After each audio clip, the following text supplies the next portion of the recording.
వరంగల్ జిల్లా ప్రధాన వార్తలను పరిశీలించినట్టయితే పర్వతగిరి మండలం అన్నారం దర్గాలో ఉర్సు ఉత్సవాలు ప్రారంభమయ్యాయి. 3 రోజుల పాటు ఈ ఉత్సవాలు కొనసాగనున్నాయి. అన్నారం దర్గాలో కొలువుదీరిన యాకూబ్ షావలికి గంధం సమర్పించారు ముస్లిం మత పెద్దలు.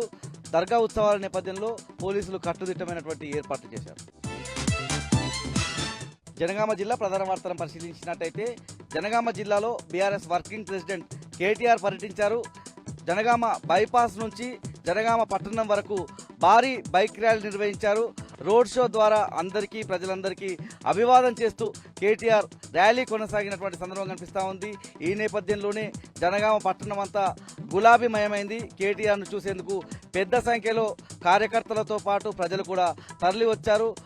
జనగామ పట్టణంలో ఉన్నటువంటి భ్రమరాంబ కన్వెన్షన్ హాల్లో నిర్వహించిన నూతన సర్పంచ్ల సంబంధించినటువంటి సన్మాన కార్యక్రమంలో కేటీఆర్ పాల్గొని నూతనంగా ఎన్నికైనటువంటి సర్పంచ్లను ఆయన సన్మానించడంతో పాటు పార్టీ శ్రేణులకు దిశానిర్దేశం చేశారు.